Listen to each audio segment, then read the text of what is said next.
Mesdames et messieurs, bonjour. Nous sommes aujourd'hui pour une émission qui portera sur les enfants migrants, les enfants de la rue qui n'ont pas de chez soi. Avec une première question, en quoi consistent les engagements de la République de Djibouti concernant l'assistance directe aux enfants en situation de rue?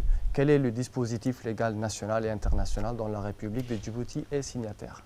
Je laisse Madame la ministre. Avant de répondre directement à la question que vous me posez, je souhaiterais quand même rappeler et préciser que toutes les conventions internationales ont été, concernant la protection des enfants et des femmes, ont été ratifiées par la République de Djibouti.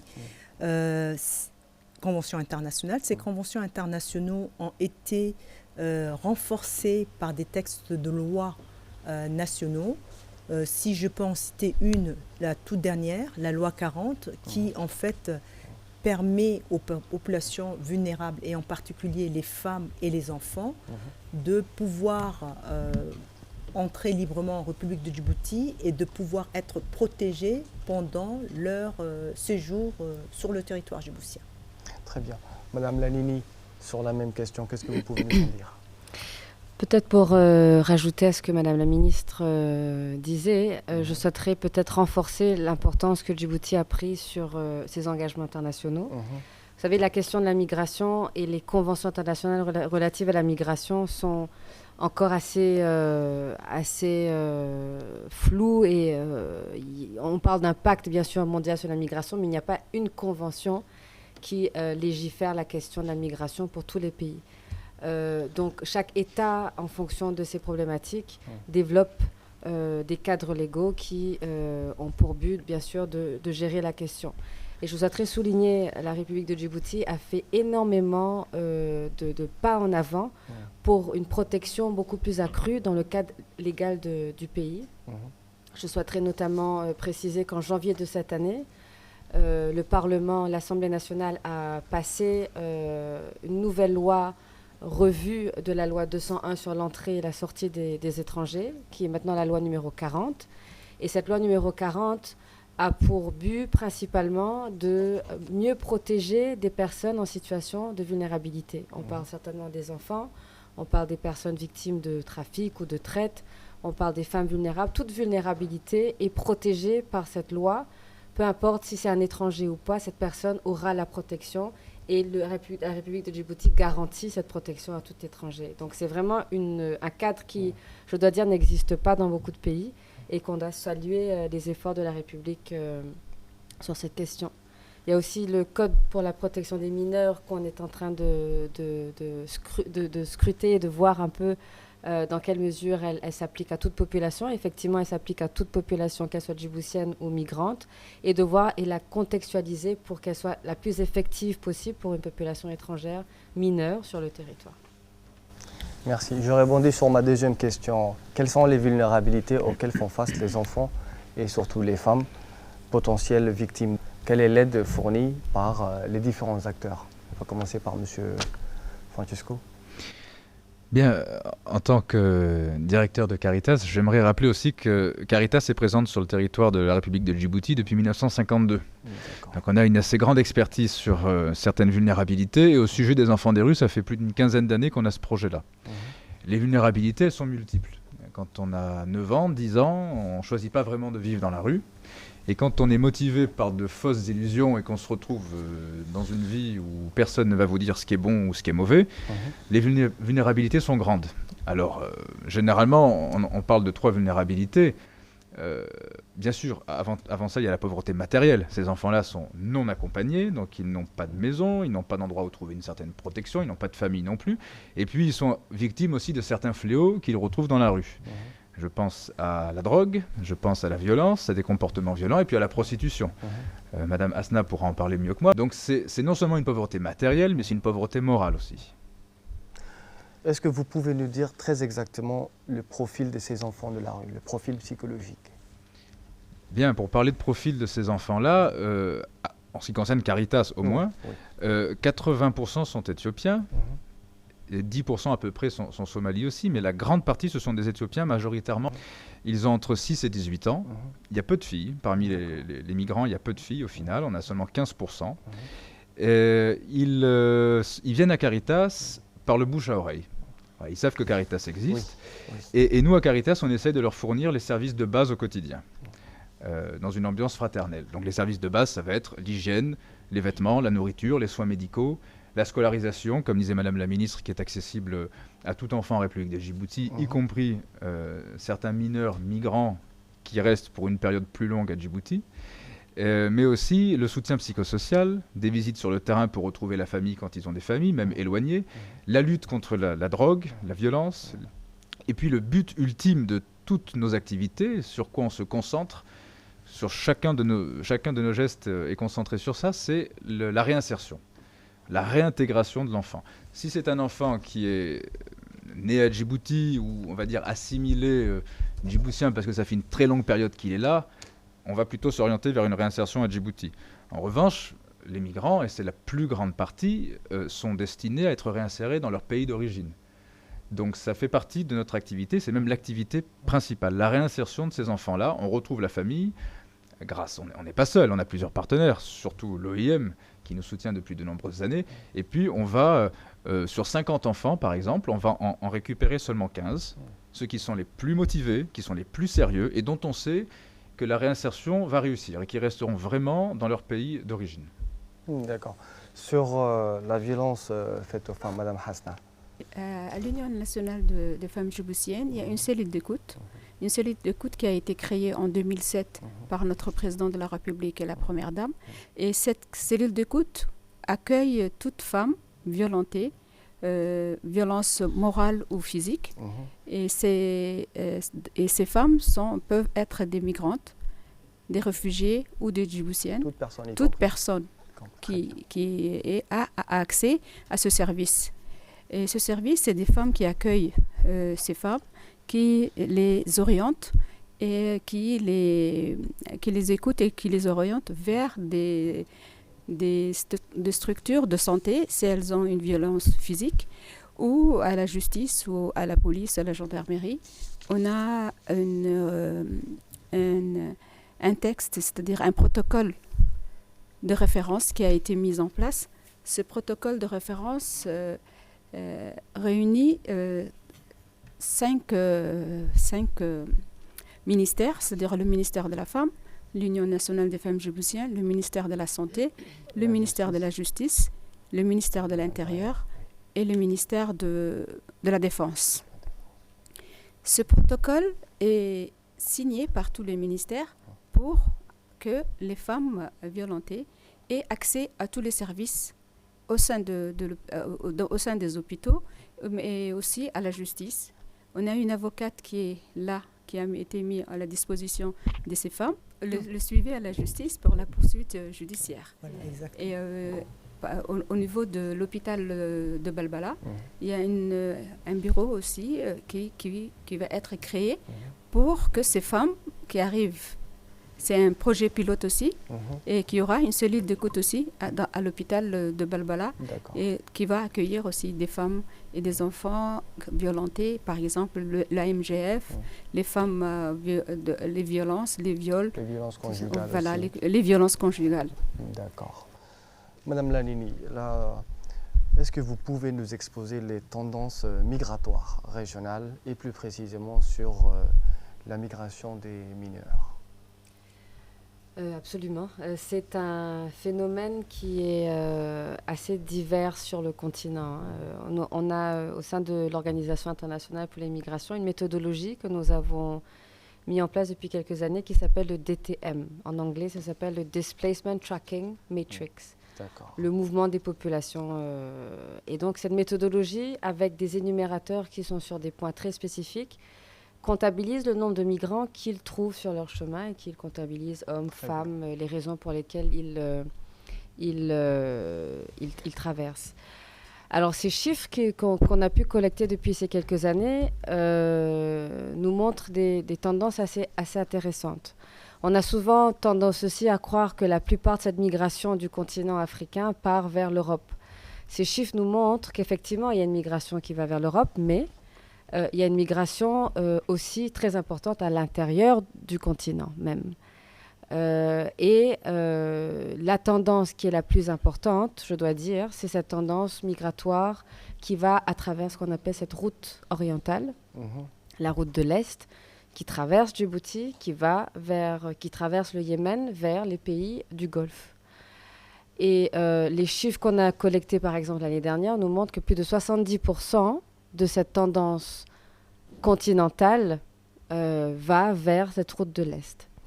Alors, la tendance est la même partout, c'est-à-dire qu'on voit beaucoup plus de jeunes hommes qui migrent à la recherche d'opportunités économiques, tout simplement.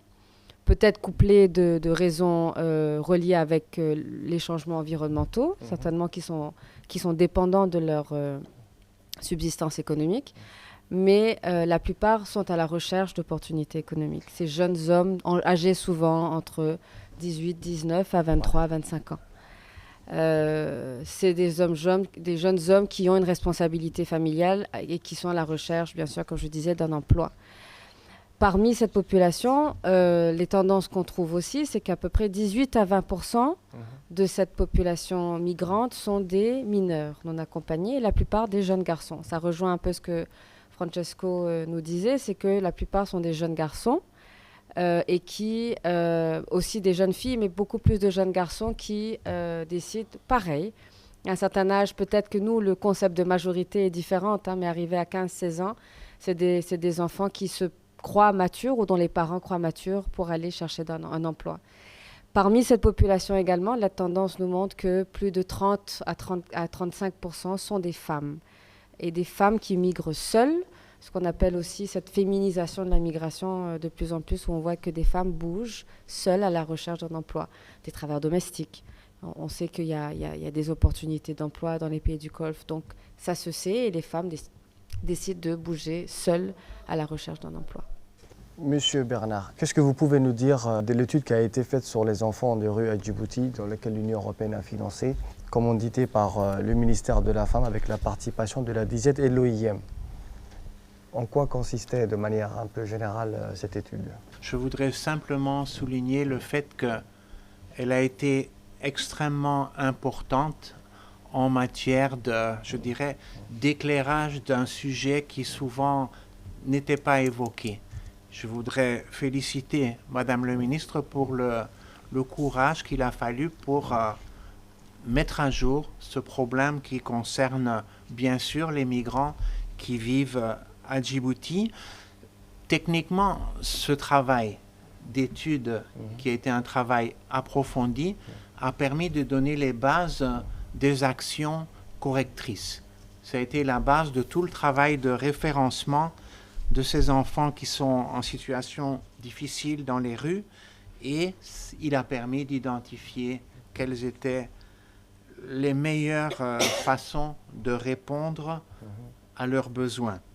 Je voudrais, pour résumer, dire que cette étude, quelque part, a été un point de départ qui a un petit peu mis les feux de la rampe sur ce problème délicat et qui, finalement, aura permis de trouver des solutions, comme on a pu évoquer Caritas, et je pense une action qu'on considère comme une success story, a été la construction de ces abris pour jeunes garçons et jeunes filles.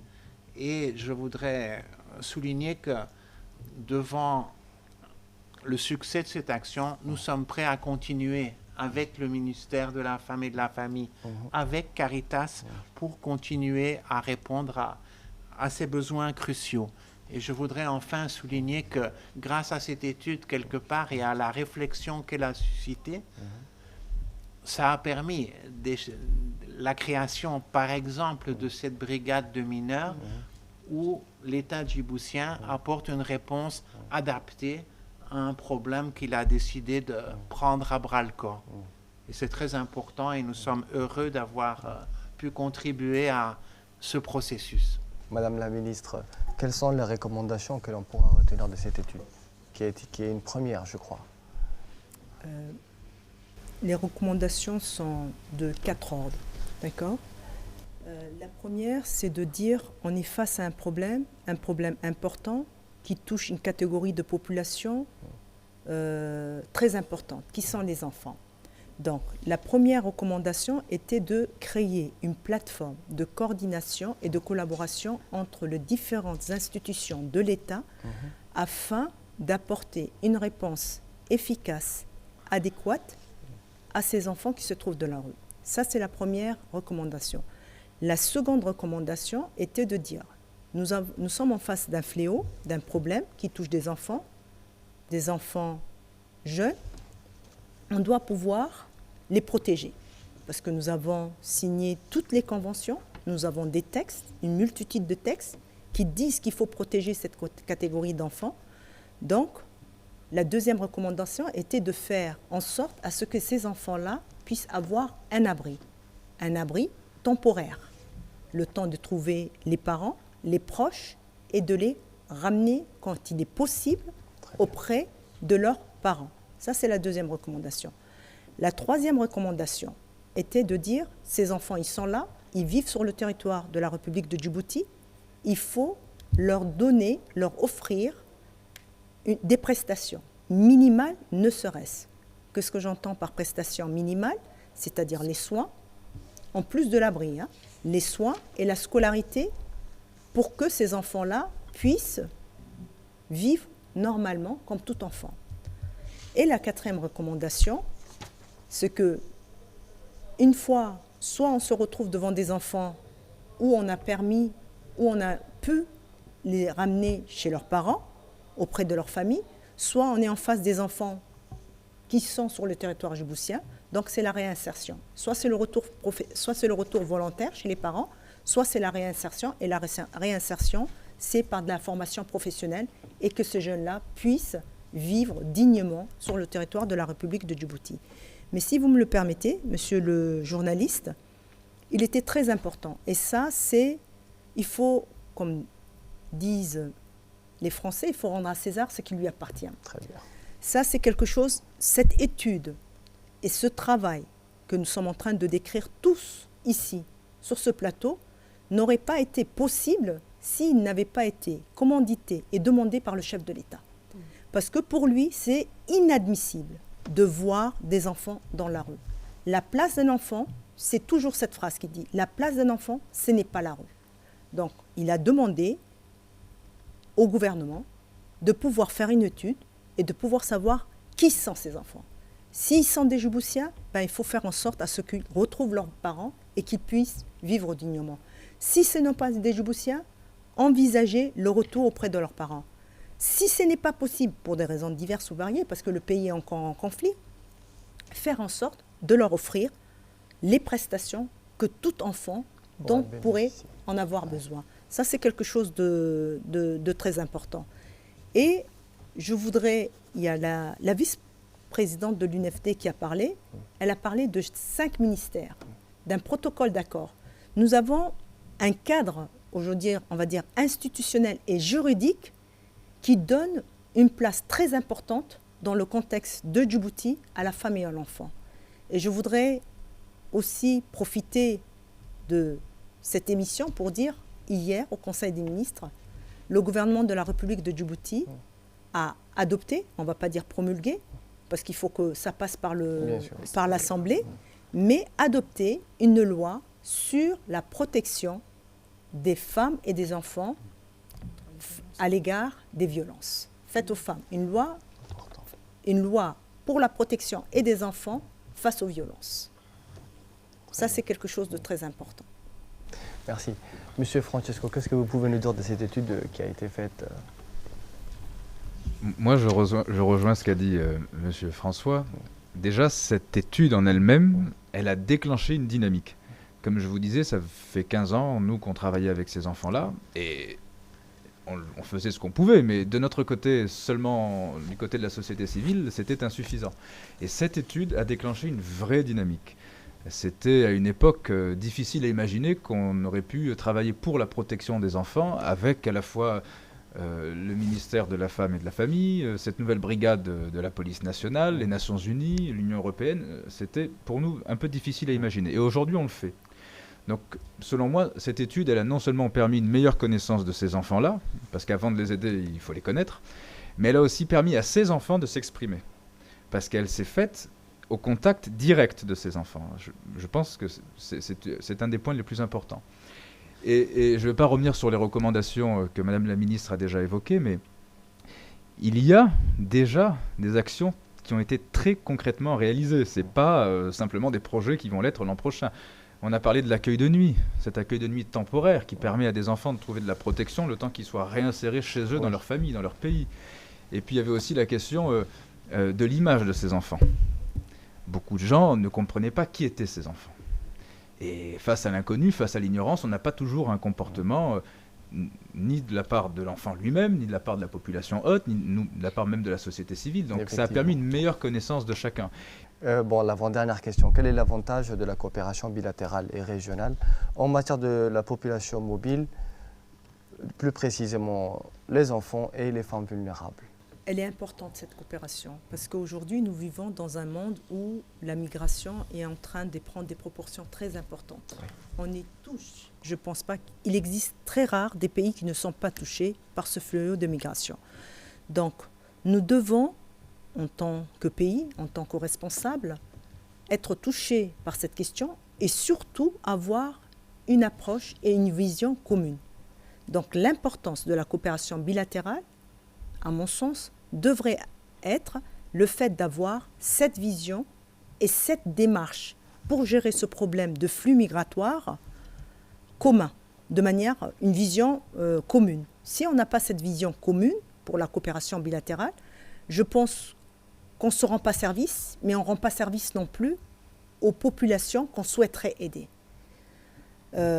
Effectivement, elle est importante, on le sent.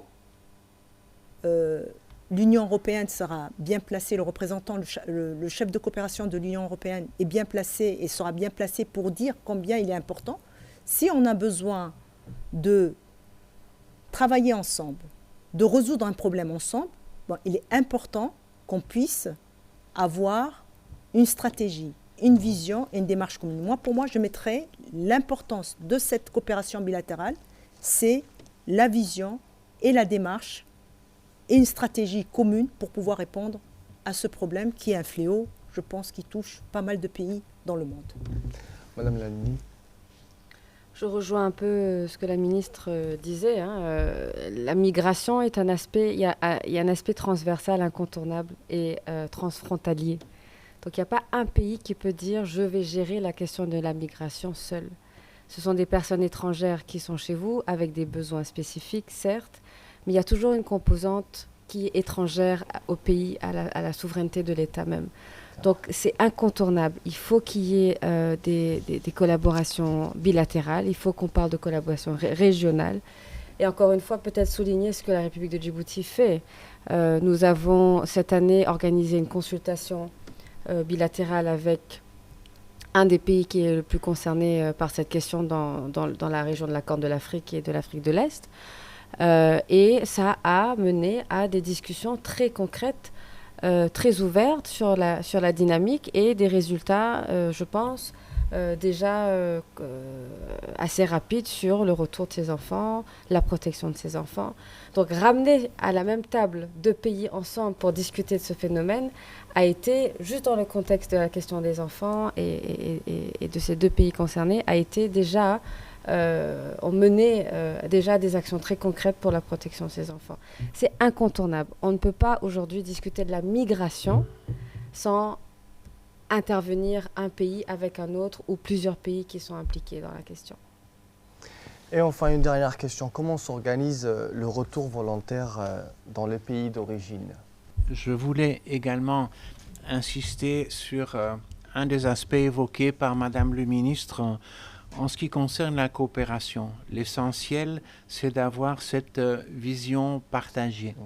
Et il faut le rappeler quand même, Djibouti a fait œuvre de pionnier depuis 2016, quand le président avait annoncé publiquement devant l'Assemblée générale des Nations Unies que le pays allait s'engager pour mettre en pratique le cadre d'action globale pour les réfugiés. Ce qu'a résumé Madame le ministre en disant « tout migrant, tout réfugié aura à Djibouti le même accès aux services sociaux de base, à la santé, à l'éducation, à la protection, djiboutiens ou réfugiés. C'est l'expression très concrète de la solidarité affichée. Je pense que c'est très important parce que c'est aussi ça qui a été le facteur déclenchant pour l'Union européenne pour engager sur le Fonds fiduciaire d'urgence 2 grands projets en appui à la politique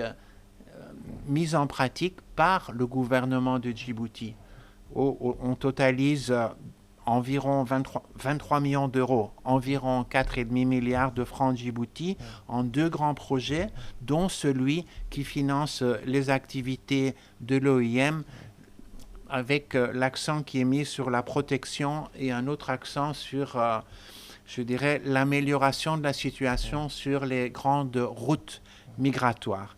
Je pense que c'est extrêmement important et nous continuons aussi avec le Haut Commissariat aux réfugiés pour appuyer la politique nationale qui consistera à offrir les possibilités d'éducation dans les écoles djiboutiennes, de même que nous allons continuer à travailler avec le ministère de la Santé et nous travaillons également avec le ministère des Affaires sociales et de la Solidarité pour, je dirais, développer le fait qu'on ne fait plus de différence. Merci, M. Bernard. Madame Lanini, si vous voulez intervenir sur la question, comment s'organise ce départ volontaire? Vous mentionnez un terme très important, volontaire, Exactement. Le volontarisme. Et l'OIM est vraiment convaincu avec ses États membres que lorsqu'on facilite un retour volontaire d'une personne étrangère, d'un migrant, le succès de sa réintégration est beaucoup plus important.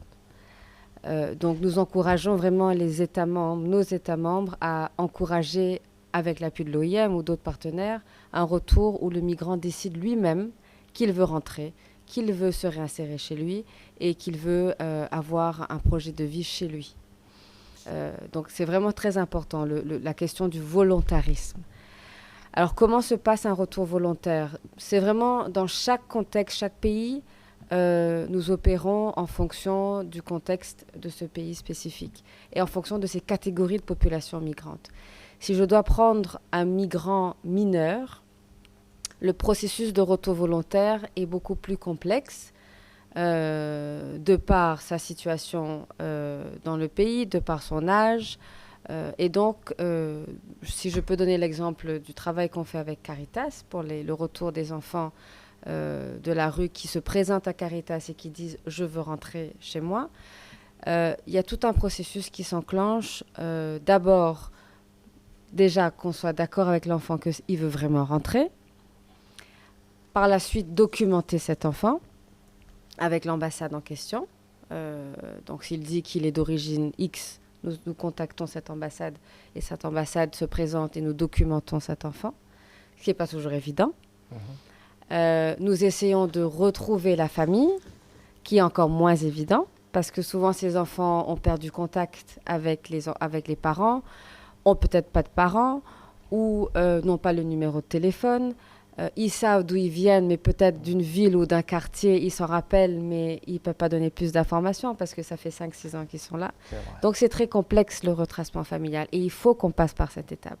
Souvent les enfants ne comprennent pas, je leur dis tout le temps, c'est facile d'arriver à Djibouti, mais c'est plus difficile de repartir volontairement parce qu'il y a tout un processus de retour si on veut le faire dignement et vraiment avec toute la protection qu'il faut pour ces enfants. Une fois que le retracement familial est fait, il y a aussi, bien sûr, une évaluation qui est faite sur l'intérêt supérieur de cet enfant. Est-ce que le retour de cet enfant est dans son intérêt? Est-ce que les parents vont bien les recevoir? Est-ce que, je vous donne l'exemple du Ghana, lorsque j'étais un moment dans ma carrière au Ghana, le retour de ces enfants chez les parents n'était pas idéal parce que c'était les parents qui encourageaient le trafic ou la traite des enfants au sein d'exploitations commerciales, etc. Donc, ce n'était pas une solution de retour dans les enfants. Donc, on a trouvé un système de retour autre, temporaire, jusqu'à ce que les parents soient éduqués, soient formés, soient sensibilisés sur un retour et la protection de leurs enfants et la responsabilité même parentale. Et donc, une fois que l'enfant rentre chez lui, à ce moment-là, il y a tout un volet de réintégration. Et je dois souligner les efforts que l'Union européenne et les efforts et l'investissement que l'Union européenne a mis sur le continent à travers l'initiative conjointe. Donc, c'est une initiative qui touche presque tous les pays, que ce soit de l'Afrique de l'Ouest, de l'Afrique du Nord, de l'Afrique de l'Est, de la Corne de l'Afrique et de l'Afrique australe, où il y a un investissement majeur qui a été mis pour encourager la réintégration durable, que ce soit de la réintégration individuelle, la réintégration collective ou communautaire. Donc vraiment, en fonction de chaque contexte, on voit si cet enfant a besoin juste d'une réintégration d'aller à l'école ou médicale, ou est-ce que c'est toute la communauté qui bénéficierait parce qu'il y a des problèmes plus structurels qu'on trouve dans cette communauté et qu'on appuierait finalement toute la communauté. C'est du cas par cas. Et comme je dis, il n'y a pas une solution, il n'y a pas une façon de faire du retour de la réintégration volontaire, mais c'est vraiment avec l'appui financier de l'Union européenne et l'appui de nos pays qui encouragent. Et je dois dire que Djibouti, pour terminer, Djibouti est un pays qui veut vraiment protéger ses migrants, veut vraiment prioriser le retour volontaire. Ils sont face à une population qui transite énormément le pays. On le sait, à peu près 300, 400, 500 par jour traversent le pays. Mais ils sont beaucoup plus à travailler avec des partenaires comme l'OIM, comme l'ONARS, à faciliter le retour volontaire de ces migrants, parce qu'on sait que c'est plus durable. Merci. Monsieur Francesco, avez-vous déjà rencontré des cas de retour volontaire? Alors, vous posez la question au bon moment, puisque demain matin, nous avons un groupe de 23 enfants, majoritairement âgés entre 10 et 14 ans, qui vont rentrer chez eux. Après, comme l'a expliqué Madame Lalini, qu'il y ait eu un retracement des familles, la construction d'un projet personnel avec l'enfant, et aussi un vrai volet sur la sensibilisation. Donc la sensibilisation de l'enfant, bien sûr, pour qu'il comprenne que c'est dans son intérêt de rentrer. Il le veut, certes, mais il faut qu'il le comprenne, qu'il l'imprime. Et je dirais aussi, pour voir un peu plus loin, une sensibilisation qui se passera aussi une fois que l'enfant sera rentré auprès de sa famille et auprès des autres enfants, à qui il va porter un témoignage de ce qu'il a vécu à Djibouti, ou en tout cas de ce qu'il a vécu dans son expérience de migration. Parce que ces enfants-là sont des témoins. Et il faut qu'ils arrivent à porter une parole qui est pertinente pour que les futurs candidats à la migration comprennent vraiment quelle est cette réalité et quel est leur intérêt de développer une vie chez eux ou de tenter l'expérience de la migration qui n'est pas toujours phénoménale. Donc voilà aussi ce volet sur la sensibilisation sur lequel je voulais insister. Avant de clore notre émission, est-ce que vous auriez des messages à faire passer, Madame Hasna? Quand on reçoit les enfants, on les oriente vers le ministère de la Femme qui a des assistants sociaux qui s'occupent de ces enfants et qui suit et qui les place ou bien dans un centre comme Caritas ou s'ils ont des parents qui cherchent les parents et qui essayent de faire. Je voulais remercier aussi le ministère de la Femme qui nous appuie. Vraiment, c'est avec l'étroite collaboration avec le ministère qu'on arrive à travailler et sans oublier les partenaires au développement qui nous appuient et les partenaires nationaux qui nous appuient. Et je voulais remercier toutes ces institutions pour tous les efforts qu'ils font pour qu'on puisse faire le travail qu'on fait, qu'on puisse réaliser vraiment et sauver des vies. Je voulais parler aussi aux parents qui ont des enfants de la rue. Les enfants de la rue, c'est vrai qu'il y a certains enfants qui viennent seuls, mais il y a certains enfants qui sont exploités par des parents, par des mamans, par des parents. Je voulais dire aux parents de s'occuper de ces enfants. Ces enfants ont besoin de ne plus être dans la rue et d'essayer s'ils viennent à l'UNFD ou bien au Caritas ou quelque part, nous sommes là à les écouter, à les orienter dans les camps des réfugiés, s'ils seront des réfugiés, et pour les migrants, contacter l'OIM pour qu'on puisse s'occuper de ces gens-là. Et j'aimerais bien parler à ces parents. C'est avec le cœur que je parle. Ça me fait mal au cœur de voir à chaque fois des petits-enfants vraiment exploités par leurs propres parents. Merci. Merci à vous, Madame. Monsieur Bernard. Oui, je voudrais exprimer mes remerciements à tous les participants. En tant que responsable de coopération, qu'est-ce que nous devons faire? Nous avons des fonds à disposition et nous devons transformer ces fonds en résultats utiles pour des enfants, dans le cas présent, utiles pour des jeunes migrants, des jeunes réfugiés et de la jeunesse djiboutienne. Ça n'est possible que avec un cadre légal, et merci au gouvernement et à Madame le ministre d'avoir créé ce cadre légal qui nous permet de les appuyer. Merci aussi à l'OIM comme partenaire technique international. Merci à Caritas qui a réussi à l'ombre de la cathédrale à réaliser des choses extrêmement importantes pour les enfants en situation difficile dans la rue.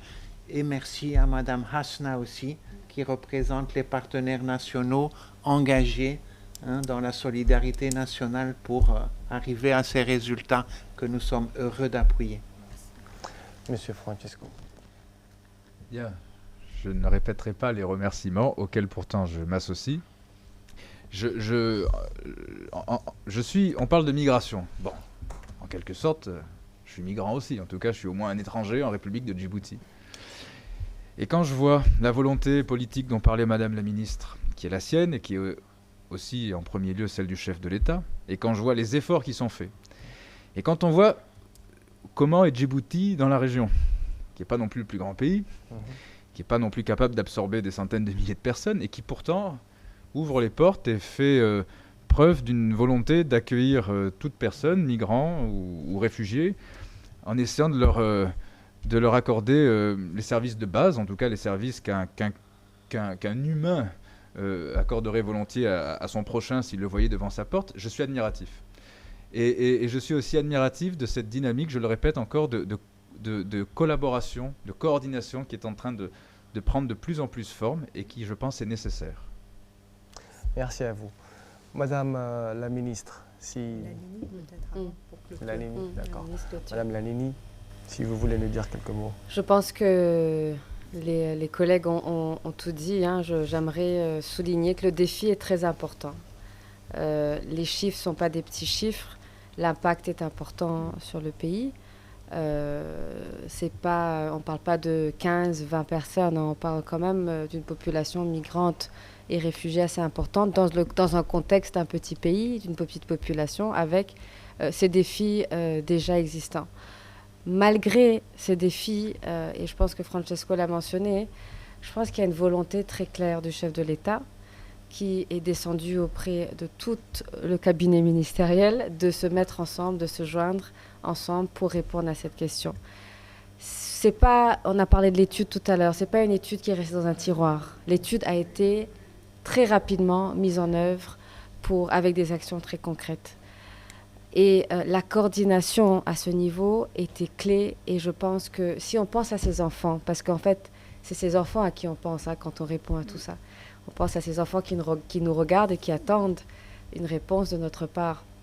La meilleure chose qui aurait pu arriver, je pense, dans le cadre de cette réponse pour les enfants, c'est cette coordination qui existe. La ministre prend le lead de la femme et de la famille. D'autres ministères sont impliqués. Le ministère de l'Intérieur, bien sûr, comme coordinateur sur la migration, le lead sur la migration.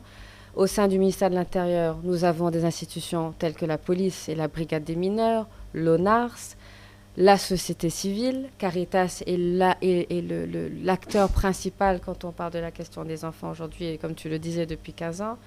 L'UNFD sur la question des femmes. Nous allons signer très bientôt une collaboration avec l'UNFD pour vraiment renforcer la cellule d'écoute pour les femmes migrantes, et des partenaires de financement et techniques, mais surtout de financement qui vraiment y croient et qui sont prêts à poursuivre les efforts avec l'État djiboutien, dont l'Union européenne. Donc je pense que c'est vraiment la meilleure chose qui peut arriver pour le bienfait de ces enfants, qu'on se mette tous à table et qu'on soit là avec vous aujourd'hui et qu'on discute de ça ensemble et qu'on réponde aux besoins de ces enfants et de leur protection. Voilà. Merci à vous. Et enfin, Madame la ministre. Moi, je voudrais profiter de cette émission pour faire passer un message. Le sujet dont nous parlons, la migration, est quelque chose qu'on souhaite à personne, même à son propre ennemi. Mais malheureusement, il existe.